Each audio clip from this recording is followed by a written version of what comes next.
Hare, Hare Krishna. Oh, Hare Krishna Maharaj. Yes, that is Ram Maharaj. How are you, Maharaj? Doing okay. Just getting hot here. Hot and humid. Yes, hot and humid. Yes, Maharaj. Here also it has got hot, but not that hot. 38, 39 degrees, which is bearable for us. Yeah. Log inside the house. And your humidity is lower, so it's not so bad. No, Here not so bad. Yes, Maharaj. Yeah, it's all right. Yes, yes, Maharaj. Yes. So nice. And everybody's fine, Maharaj? No cases at Mayapur, right? No. No, so far no cases. Yes. It's doing okay, everybody. Wonderful. And this very separate also from all the hustle bustle. City is very far. Everything is far. You just say island.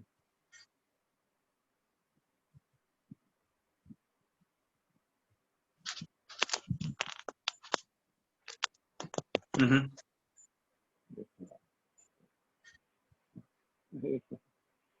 We can start, Maharaj. We had the Kirtan. Okay, so should we start? Yes, Maharaj. We can start.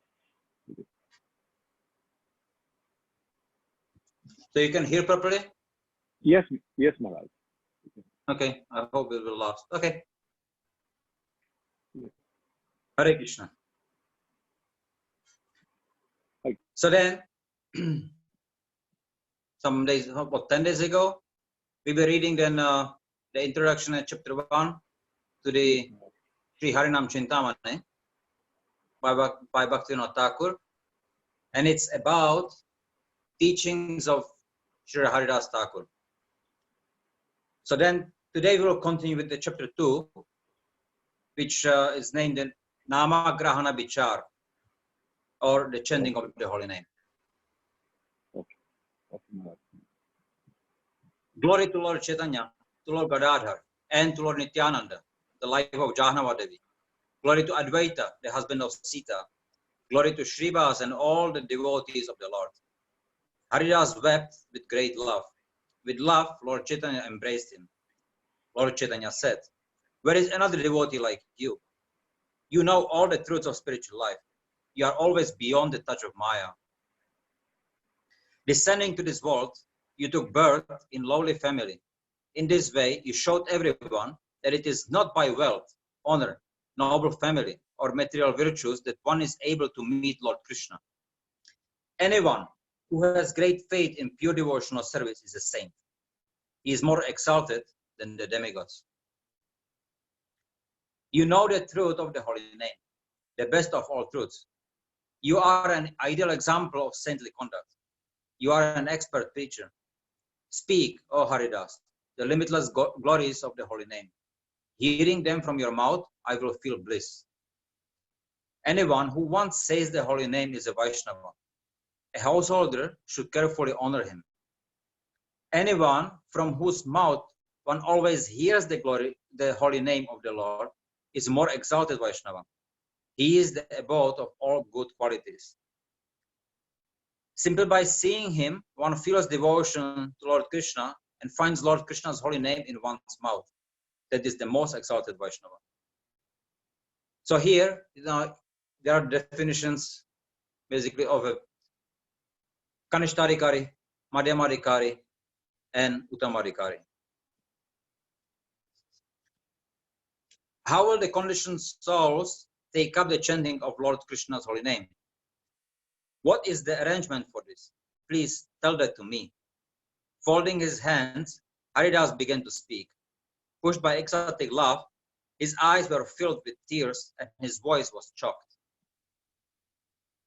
Haridas said, Lord Krishna's holy names are spiritual. It has no beginning. It is a Cintamani jewel. Lord Krishna is his holy name. They are one. The holy name is the form of transcendental mellows. It is always liberated. It is always eternal and pure. It is not different from Lord Krishna himself. Its form is eternal. And its nature is nectar for the Rasikas who relish nectar. The holy name descends into this dull and lifeless material world. Lord Krishna is known in 4 ways: by his name, form, qualities, and actions. These 4 have no beginning. Lord Krishna exists eternally. He is nectar personified. He is free from material dualities. His 4 features, name, form, qualities, and actions, are all perfect. These 4 features are manifest by his Sandhini potency. These features are celebrated as being eternal, perfect, and always spiritual. Lord Krishna attracts everyone in all the worlds. The great treasure that is Lord Krishna's name also has the same quality eternally. Lord Krishna is never different from his form. His name and form are the same. They are not different. Anyone who remembers Lord Krishna's name meets Lord Krishna's form. Lord Krishna's name and form are not different. They are Lord Krishna himself dancing in different dancing places. So this is a very important point to understand the Krishna's name and the form and qualities and his pastimes are not different. Not different means that these are Krishna himself. So naturally, one who practices bhakti yoga starts with chanting the holy name, the names of Krishna. Through the chanting of the holy name, in the beginning, then he may chant because he's obliged to, he is out of duty, he is chanting. But as he keeps chanting without committing offenses, then what happens is that he develops the taste for chanting. It may take some time, but as he develops the taste, then his chanting, it's not because he has to, he's obliged, but because he wants to. At that time, at that moment, then his chanting can be without offenses. And as he is chanting without offenses, then he will realize what? Through the chanting of the holy name, pure chanting of the holy name, one realizes the form of the Lord, Krishna's form. It becomes manifested. And then his qualities and his pastimes. So these are very important points, how we progress on the path of devotional service. So therefore, now while chanting, then there is no need to focus on anything else than chanting itself. Chanting the names, hearing the names, trying to just hear what we chant, how we chant.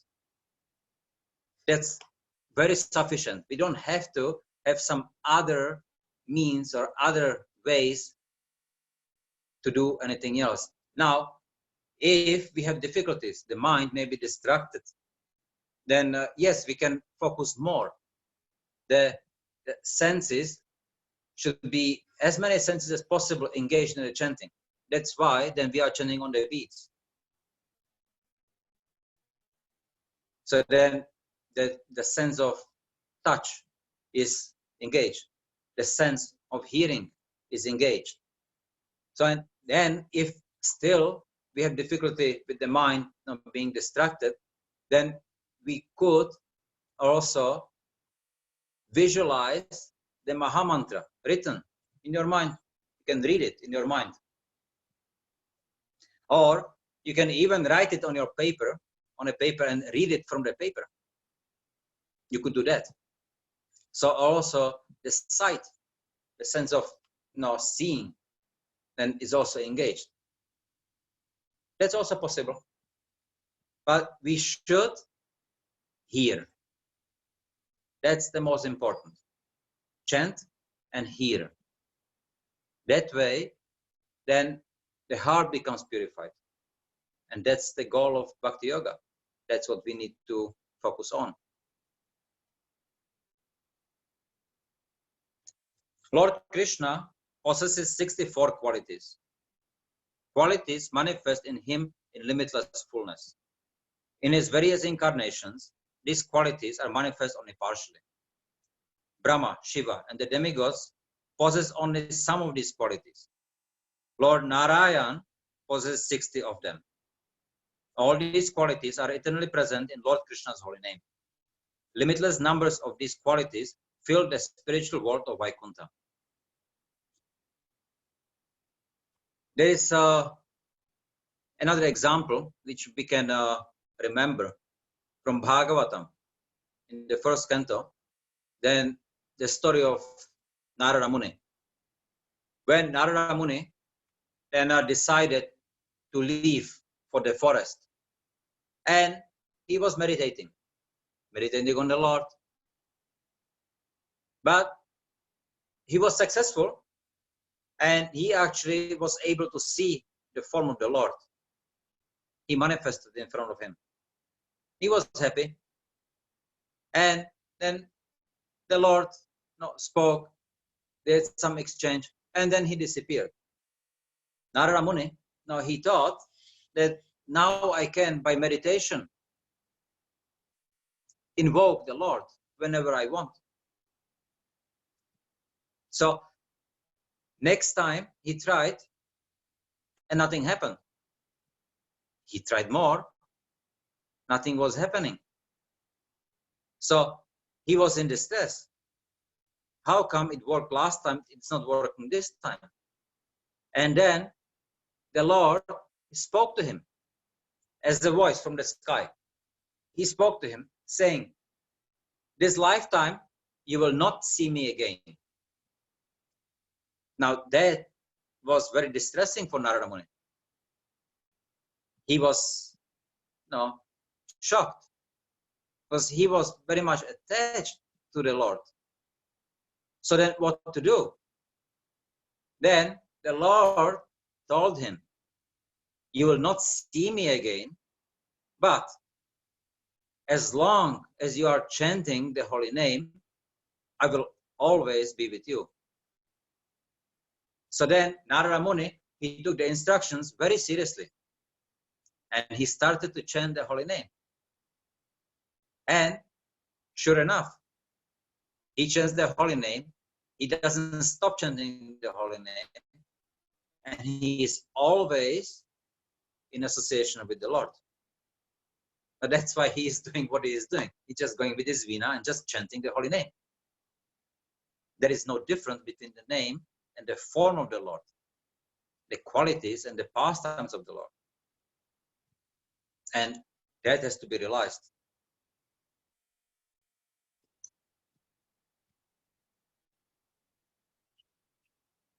Present everywhere in the waves of these qualities are Krishna's pastimes.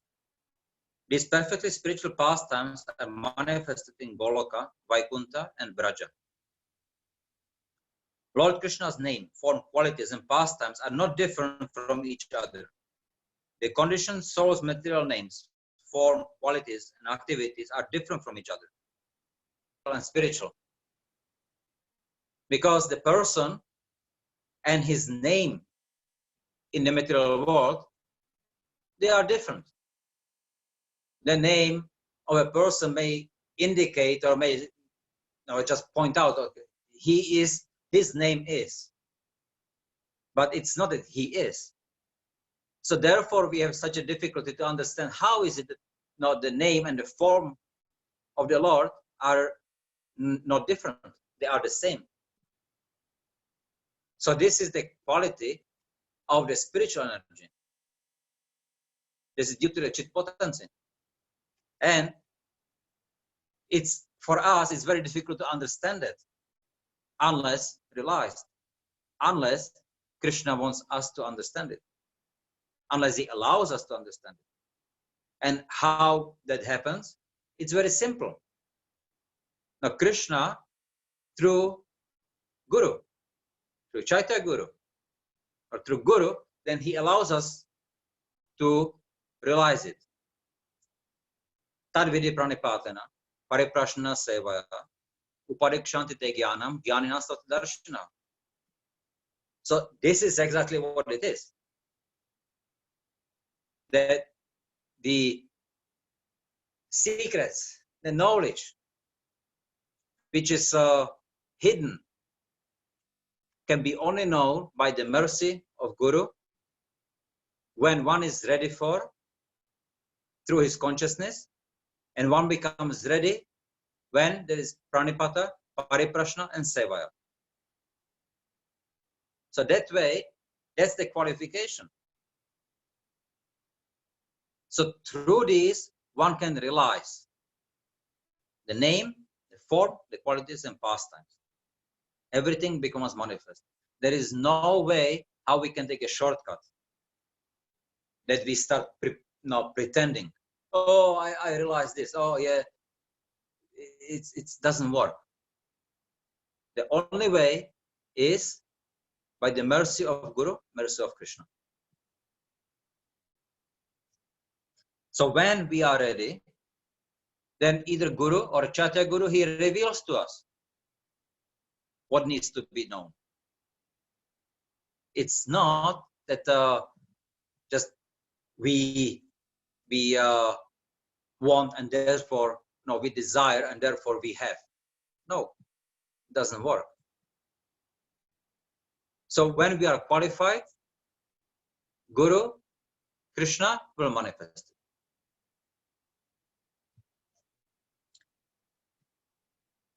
Of these four, the name, form, qualities, and pastimes, ways you are known. Your name is the first. This is accepted by all. By your name alone, the Vaishnava Dharma is manifest. By your name, your form, qualities, and pastimes are made visible.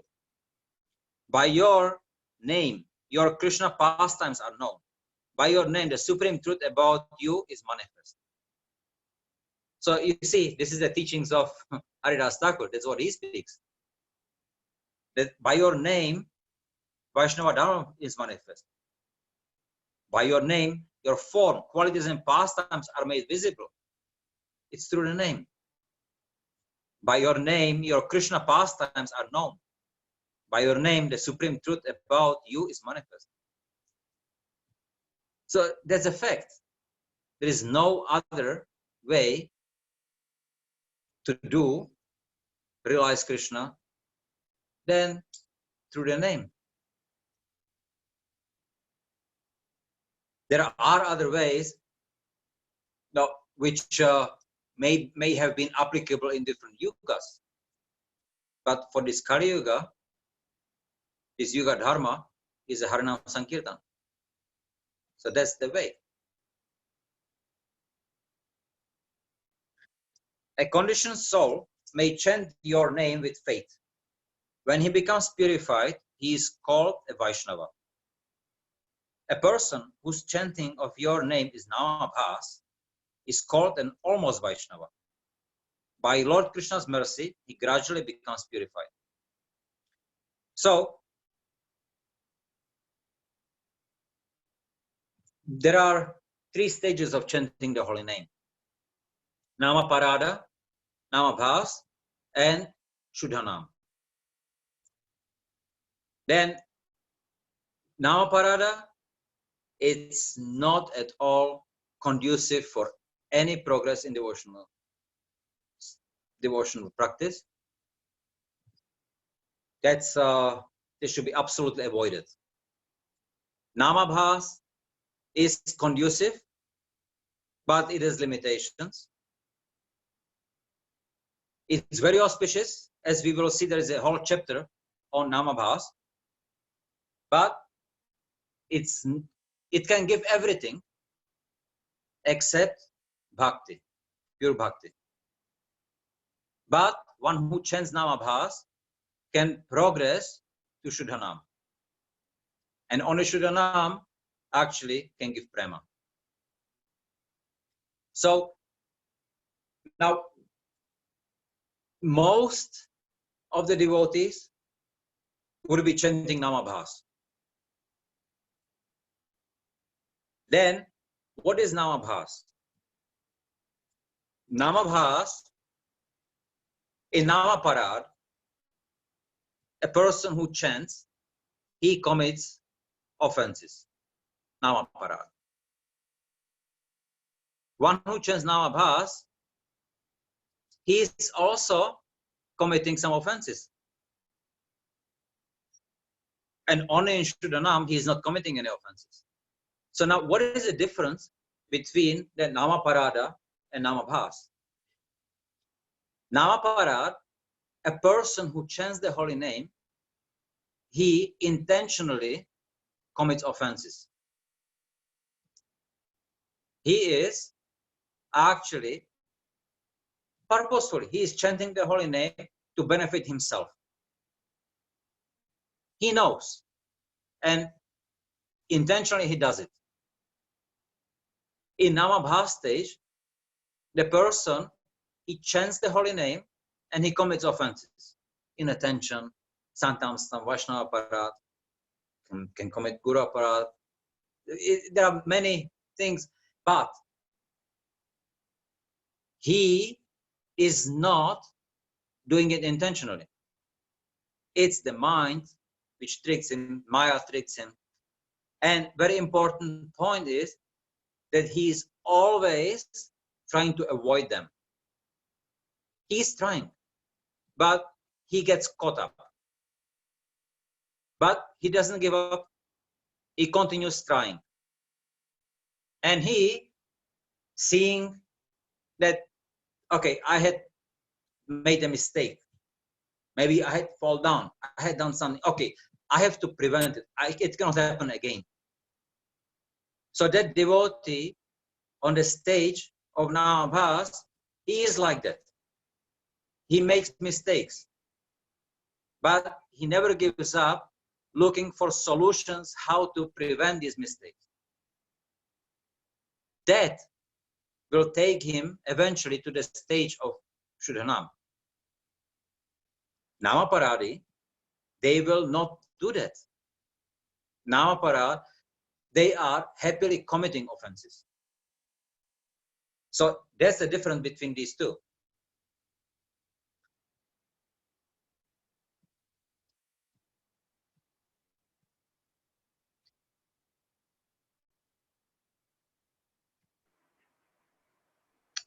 Hare Krishna Maharaj. Yes. Maharaj, this bit, because this is quite a bit. One thing I want to ask Maharaj, that sometimes we have the information and we are still committing, say, inattention, for example. We know inattention is not good, but we don't. We are unable to control our mind, and we slip very often. Or rather, more often than not, we slip. But we try. Now, It's not. yes, But what is the consciousness? Now, okay, I am being inattentive while chanting. What do I do about it? Do I happily continue being inattentive, or I catch myself that, okay, oh, I'm not paying attention. I should quickly, again, come back to chanting. The consciousness, the intention of the chanter is very important. What do we do with it? Are you happy that you are committing an apparat, or are you trying to do something to prevent it? And even though it may happen again and again and again, but you are trying to see how you not do it. You are not satisfied with the situation that's happening. So the intention is, I want to prevent it. In fact, the devotee, he may even, he may be praying to Krishna, please Krishna, save me from that. I am so low, I cannot focus on chanting of the holy name. I really want to, but I cannot. Please help me. He may ask devotees to help. He may ask Guru to help. He's looking for a solution. He's not giving up on that. Okay. So his chanting is now vast. It's very auspicious. Okay. Okay. Okay. Thank you, Maharaj. Yeah.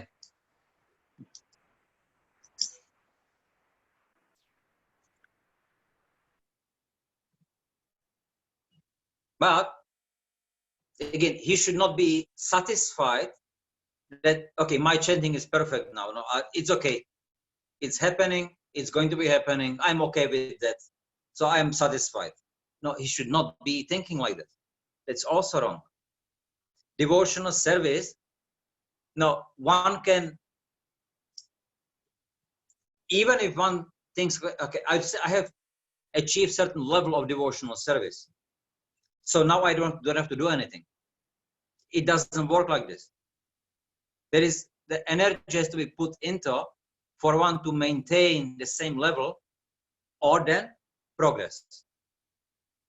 Like, for example, like now you have like an aeroplane. Now, achieve certain level now in the air, and okay, so I have achieved the level, so switch off the engines. Then what happens? Crash.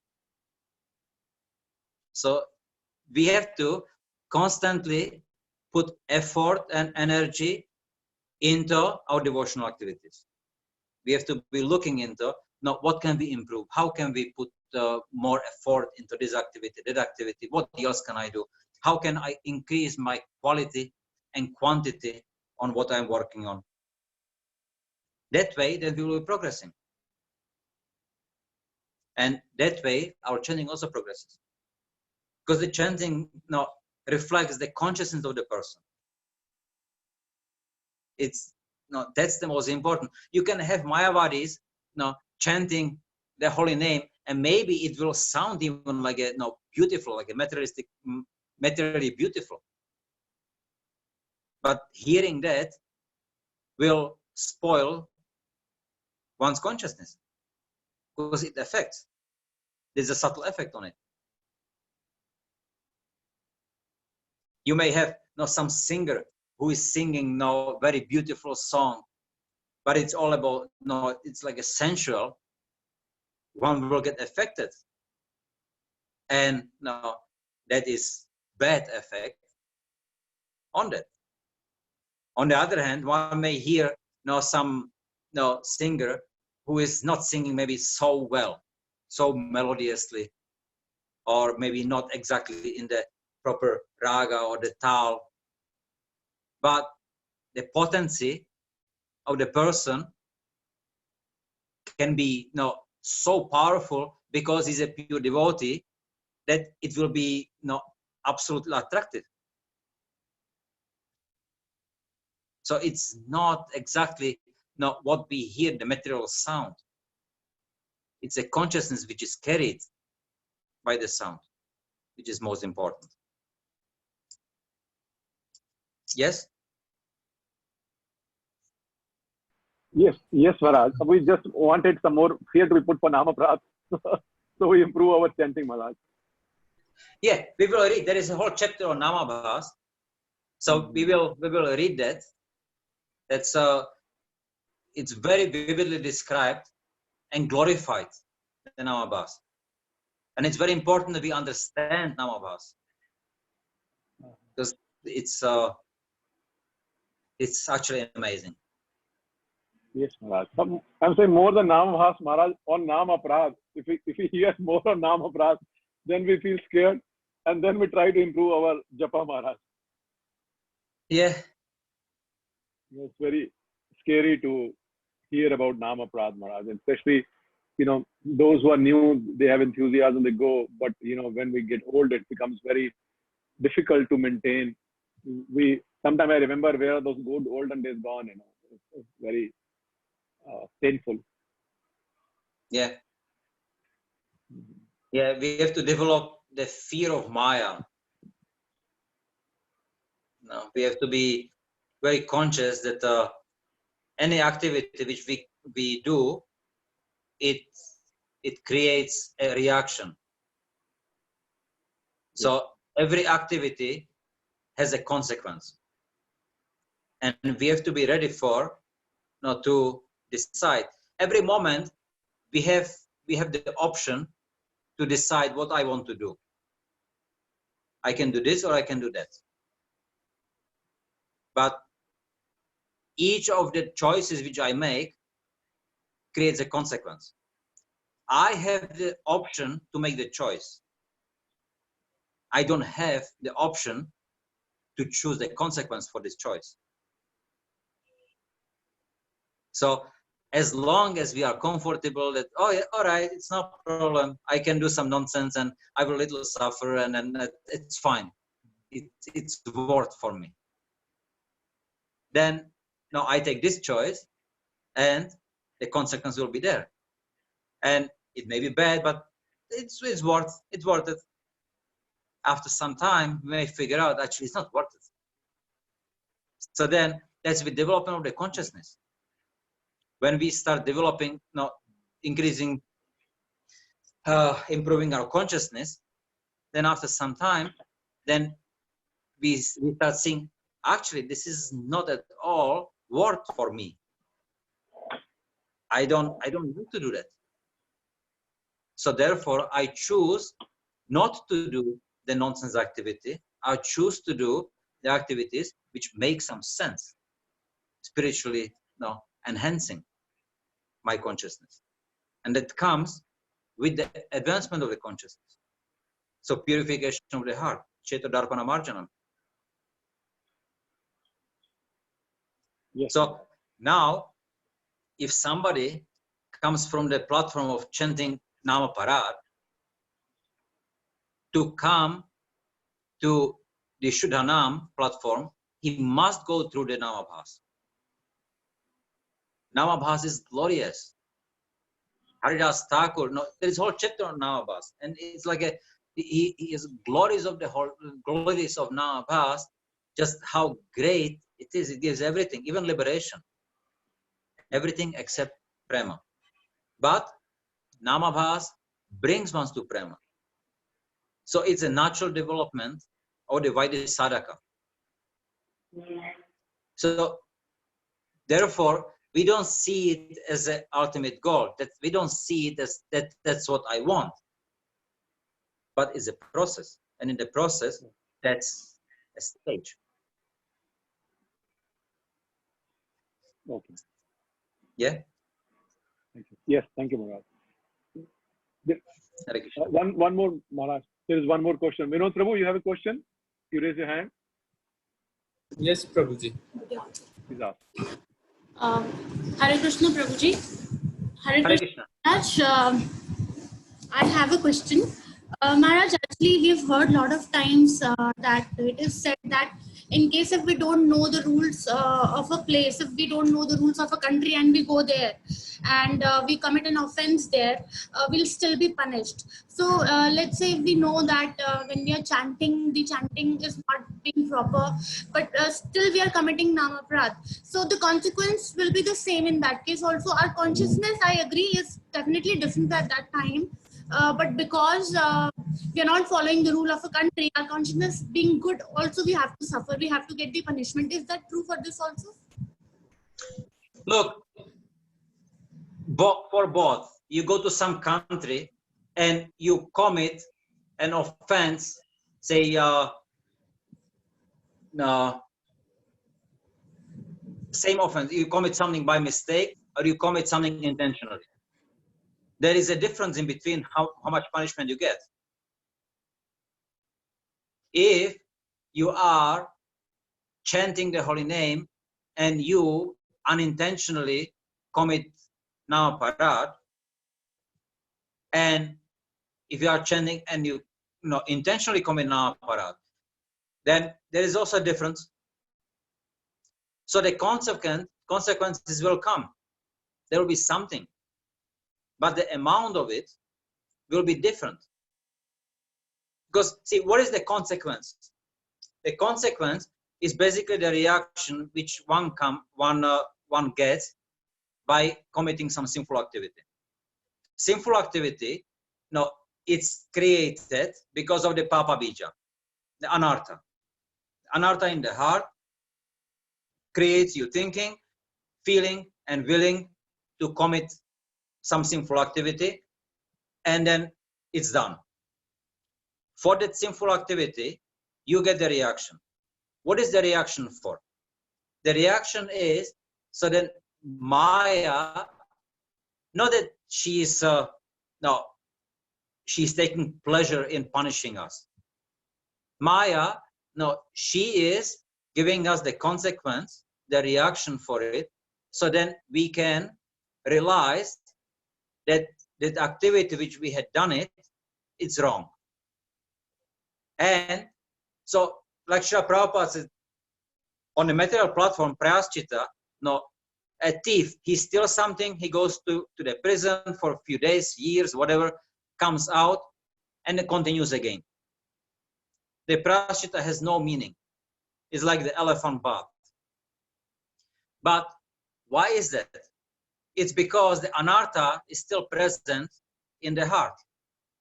So the prayaschita, what we know from the karma kanda, it purifies the activity which the person did, but it doesn't purify the root of the activity, which is the anartha.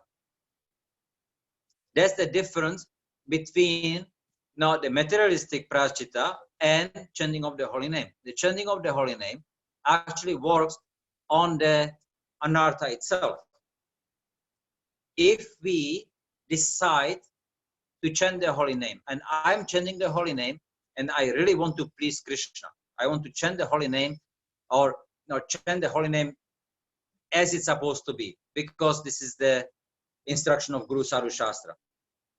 So through that, then we will be put to see actually our anarthas. That's also what's happening, that sometimes devotees, especially like new devotees, that they start chanting the holy name, thinking that, okay, the holy name purifies my heart.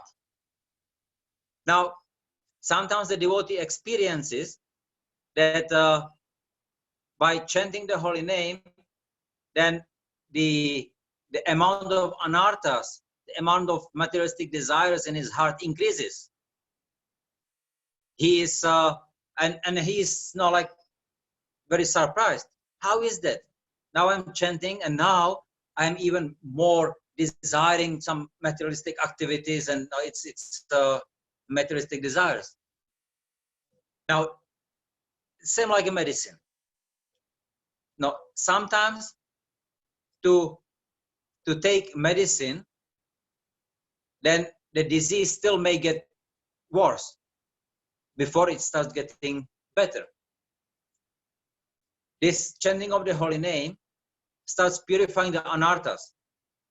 Now, these anarthas can leave our heart, but because we have a free will which comes from Krishna, because we are part and parcel of Krishna. Krishna has absolute free will.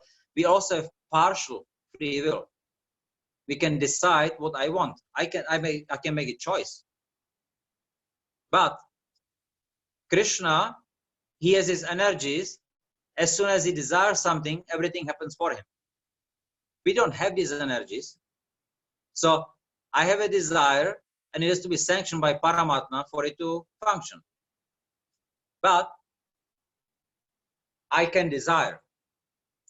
Now, if I desire that I don't want the anartha which causes me to then commit some sinful activity, then chanting of the holy name purifies the anartha. The anartha will not come back. If I am not decided, I may be still attached to it, to the anartha. And chanting of the holy name, then because I'm attached to the anartha will not be cleared out from the heart. It will stay. So the holy name can purify. One chanting of the holy name can purify all the sinful activities of the whole universe.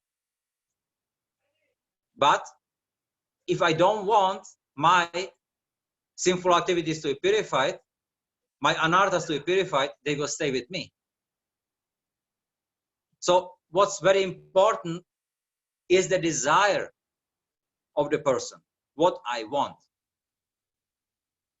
So therefore, we should meditate on Krishna. I really don't want not to be conditioned in this material world, in this material body. And all I want is to serve you life after life, in whatever condition. But I want to always remember you. The acharyas, they also say, I don't care whether I'll be in whatever form of life. I can be a worm in the stool, but all I want is that I will always remember you. That's the prayers of the devotees. So the consciousness is the most important. And with the consciousness, the desire. You see, Bharat Maharaj, then what happened to him? Great devotee, but at the end of his life, he fell down from the position because now he neglected his devotional activities because he was attracted and attached to a small deer. So he stopped performing his spiritual activities. Now when he left his body, then he became a deer. But Krishna, now seeing his devotion, he was a devotee. So he gave him a boon. Krishna takes care. Guru takes care. So he made a mistake. We can make a mistake. But Krishna will take care, Guru, by that he remembered who he was. He remembered in the deer's body that he was a great devotee and he fell down. So in the deer's body, he had no interest to do anything what deers do. He was just looking, he separated from his mother, and he was just looking for how he can leave this body and then continue his devotional activities. And he did that. He left the body of the deer and he became Jadabharat. Now, in the body of Jadabharat, he also remembered who he was, previous lifetimes. So he actually pretended to be a dumb, to fool. So even though he had a great father, great Brahmana, and he was trying to teach him things, he was completely uninterested. He just played a fool. So then his brothers, after the father died, the brothers kicked him out of the house, and he was just uninterested to be involved with the worldly activities at all. And he just pretended he was just naked. He was lying in the ditch. People spat at him. They passed urine on him, but he didn't mind. He was fully focused on the name of the Lord. So, and then when it came to Maharaj Rahugana comes and he needs somebody to carry the palanquin, then they saw him, oh, he's a fool. Okay, now get him to carry the palanquin. Even though he had the Brahman thread, they didn't mind. Now, when Jada Bharat, he was very careful not to harm anyone. So when he was carrying the palanquin, he was walking carefully not to step on an ant or bug. And that wasn't very pleasant for the Maharaj sitting in the palanquin. So then he was disturbed. So he actually hit him.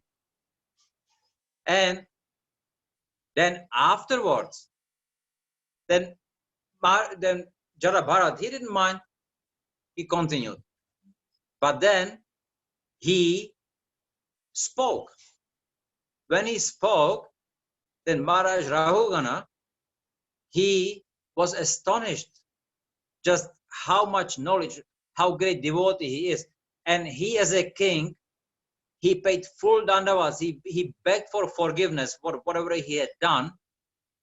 So king, great king, he was begging for forgiveness. Some fool, dumb, because he understood who he was, and he understood that he was committing Vaishnava Aparadh. So at that time, everybody was very afraid of, even the kings were very afraid of committing Vaishnava Aparadh. So this is what comes with the purification. So then Maharaj Rahugana, he heard the discussions. They had discussion then with Jada Bharat, and now he immensely progressed in his consciousness, Maharaj Rahugana. So these are just the examples how we should be very conscious of how we can progress on the path by purifying the anarthas. And first of all, then we have to decide that whatever it is that the anartha I have to not be attached to it. And it may be easy to say, but it's not very easy, because these anarthas are very much connected with the ahankar, our false ego. So we become somebody because we have certain qualities. We do certain things certain way, and because of that, our friends are appreciating us for it. Now, if I stop doing that, then I may lose my friends. And that I don't want. So therefore, I just keep doing it. The attachment is there. So, and that's what actually increases the desire. So the desire and the attachment, they are very much connected. So we have to see how we can convince ourselves to give up on the attachment and to desire the right thing. And how do we know what is the right thing? We know that only through Guru Sadhu Shastra. So only through association of the devotees, Sadhu Sangha, then we can come to the right understanding and to develop the right desires. Not before that, not any other way. With the right desires, to please, the right desires should be to please Krishna, to please the Vaishnavas. With the right desires, chanting the holy name, then we can come to the stage of chanting Shuddhanam very easily. But otherwise, it's not possible. Is that Okay? Thank you, Maharaj, for such a comprehensive answer. Thank you very much. We have Hare one Krishna. more question, Maharaj.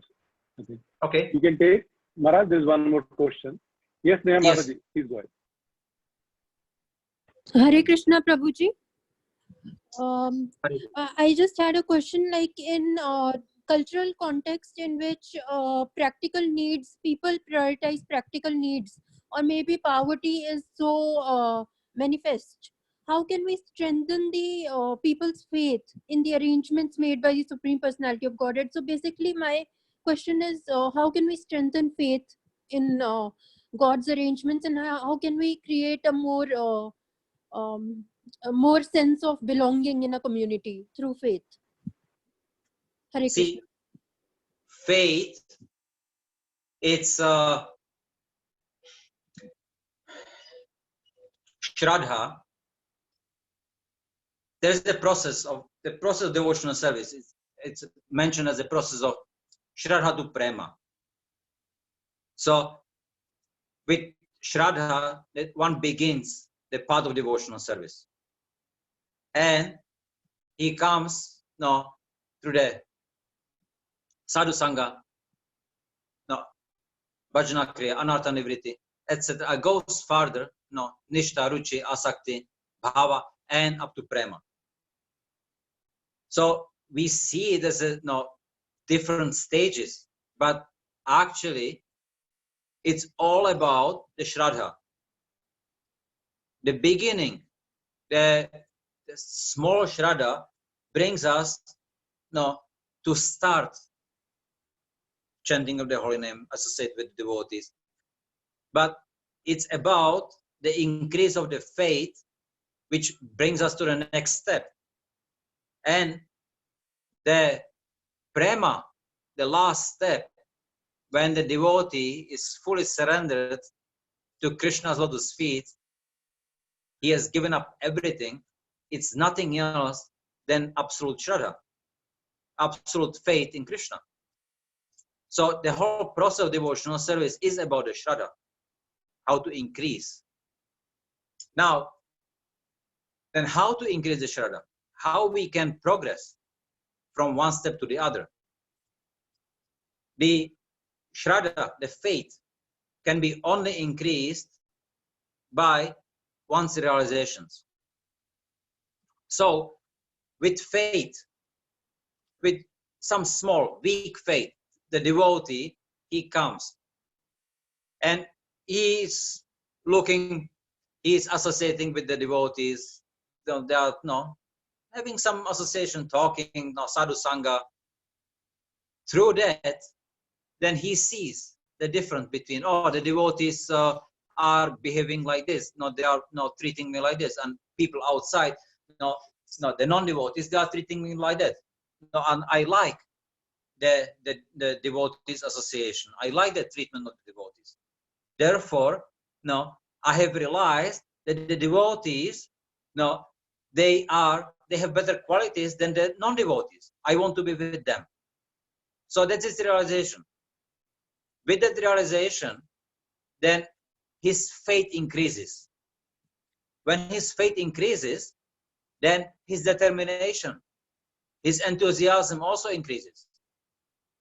Now he continues doing these activities such a way so that he can come to the next step of realization. So he realizes that the devotees are great association. Okay, so then he is going to be taking a service with them, associating, talking, and he realizes now that among the devotees, there are different levels of realization among them. So he will be looking for, how can I get the guidance? Whom can I choose? How can I get to be guided? So he looks for a spiritual master. So he accepts spiritual master. Then that he gives a certain, he gives promises. It's a samskara. So he vows then to not to break 4 equality principles and chant 16 rounds minimum every day. That gives him more strength, more faith, more enthusiasm, and it leads him to the next step. Then he will come now to the step that his desire to maintain his materialistic desires will be weakened. So he comes to the stage of anartha nivritti. At that stage, then most of its anarthas will be removed. Not all, most. So when they are mostly removed, then his attachment to the material world is much less. Now it's manageable. So before, he was conditioned that not so many things come up, and he had to deal with that situations as Maya would dictate, as his mind would dictate. But now, at the stage of anartha nivritti, now he is not detached or not attached as he was before. He can manage. That means he decides, I want to chant, so he can chant. Therefore, his devotional service becomes nishtha. It becomes fixed. He decides to do something, then he can do. There's no problem. And that's his realization. Now he realizes that he can do things which he could not even imagine before be able to do. So with that, he gets more enthusiasm. He gets more faith in the devotional service. And from that, then he will taste more attachment. And he comes to Pratama Bhava and Prema. So it's a cycle. One with little faith should follow whatever it is. In the beginning, the rules and regulations, follow them of one's knowledge, such a way, so then it will bring him to the point of realization on his level.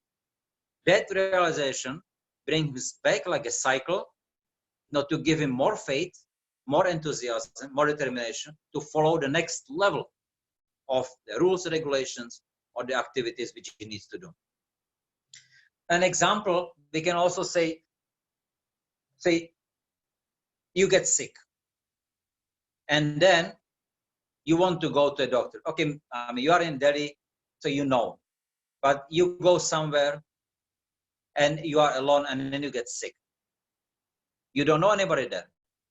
Where will you go? What will you do? Now, somebody may recommend you. Look, I know one doctor, and then he is good.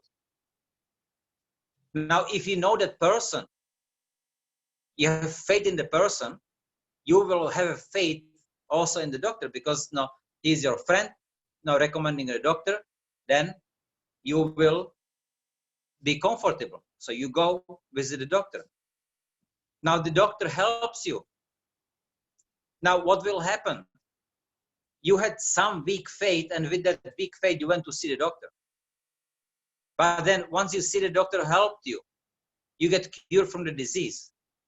Your faith in the doctor increases. So next time somebody asked you, look, I'm sick.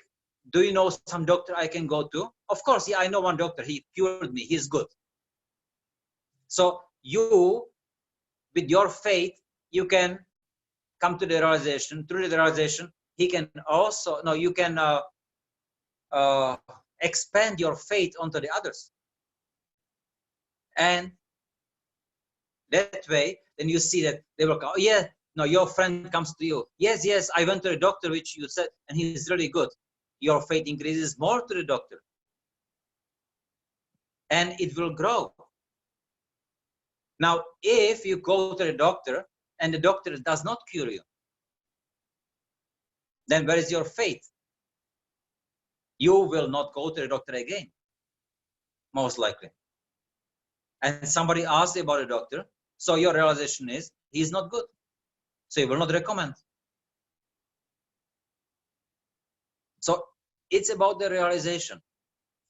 So we have to look for how to come to the point of realizations, and that we will get the faith which we are looking for, And the faith generates the enthusiasm and determination to progress to the next stage of realization.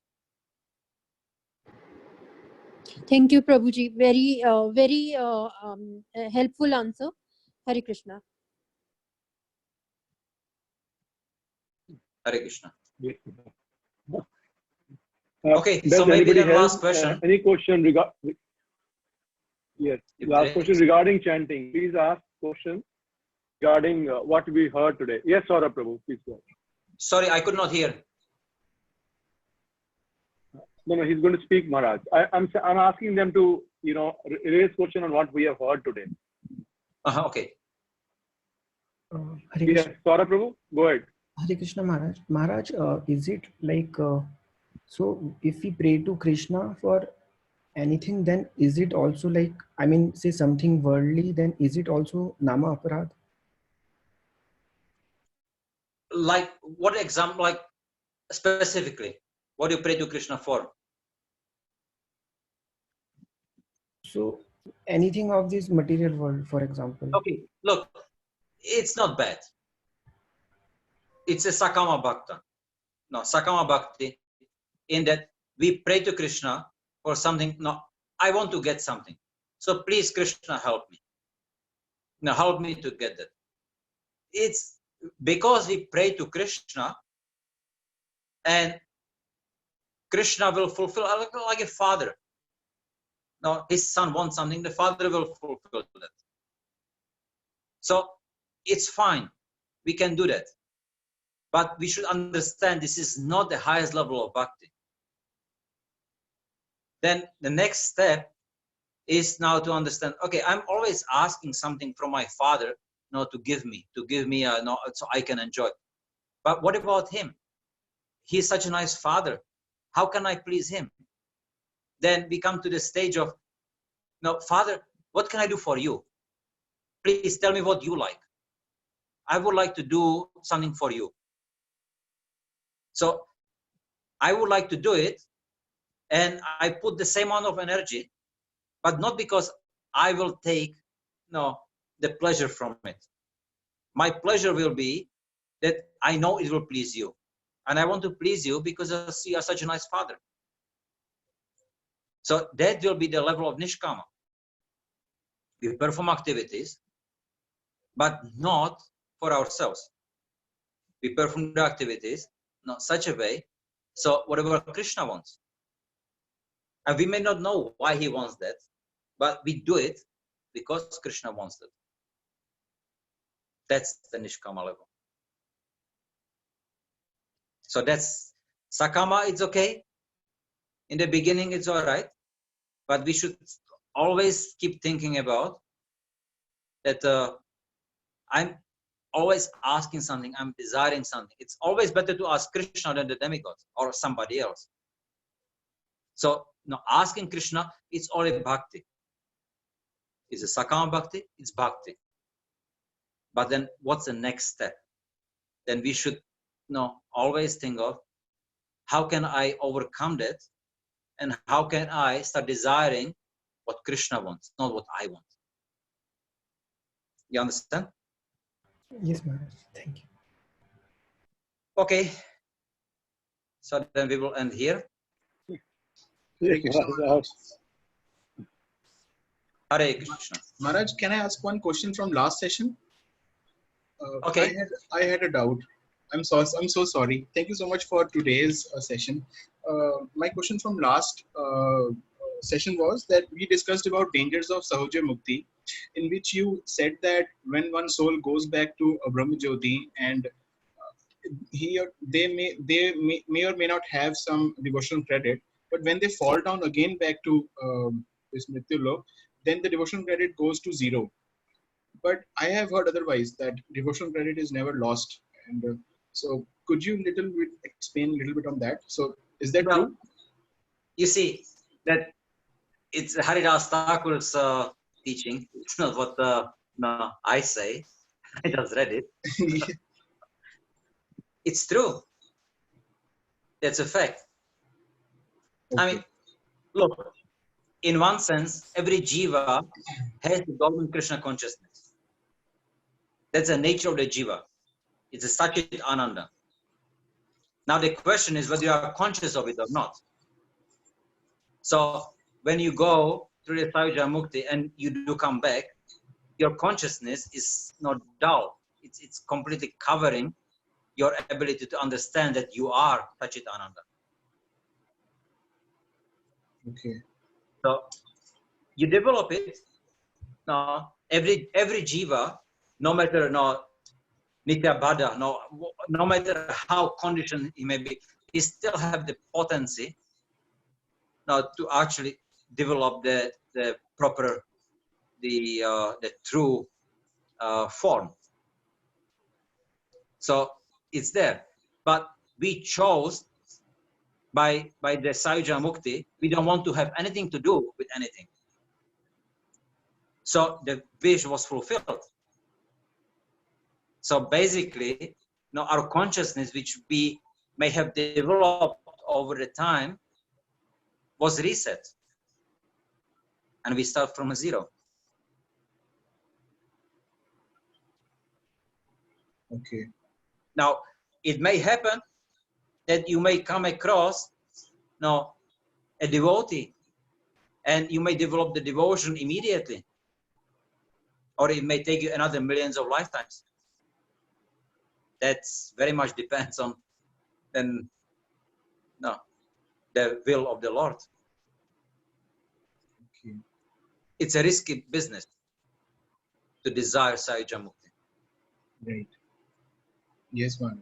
Srila Prabhupada calls it as a suicide, spiritual suicide, for this very reason. Because it resets your pious credits, not your devotion credit. So it's a suicide. All right. Okay, Maharaj. Hare Krishna. Maharaj. Hare Krishna. Thank you so very much, Maharaj. We are very grateful to you. And hopefully we will hear some more today. More time went in the Q&A. It was good. It became interactive. And hopefully we'll hear. So we'll meet tomorrow again, Maharaj. Okay. Hare Krishna. Hare Krishna, Maharaj. Hare Krishna, Maharaj. Yes, Hare Krishna, Maharaj. Maharaj left? Yes. Okay. So thank you so very much, dear devotees. I'm very grateful you all joined. So tomorrow again, Maharaj will read from Harinaam Cintamani only. My only request to all of you is that please ask questions which are related to chanting, which Maharaj is speaking. Because then the flow will break. Just hear whatever is, because when you raise questions, I don't know what is the question. So it's good to ask questions, but because our time is limited to only 1 hour, so it is better to hold on till the last. We can ask questions if we don't understand anything. It is okay, no issue. But please try to ask questions which are related to what Maharaj has spoken, so we will know we are hearing attentively and we are trying to clear our doubts. And so thank you so much. And evening then we will have Shrutakirti Prabhu again today evening. So we'll hear Prabhupada Katha. Again, we had such nectarian sessions last weekend. So we hope to continue. So, and we have today found there is a way to do Facebook Live doing the Zoom. So we have sent the Facebook Live thing also, so that it is much more secure to just send the Facebook Live, because people can watch without us having any security issues with the Zoom. Is that right, Roni Prabhu? Yes, Prabhu. So thank you so very much. So we'll see you in the evening at 7:30. Hare Krishna. All glories to Srila Prabhupada.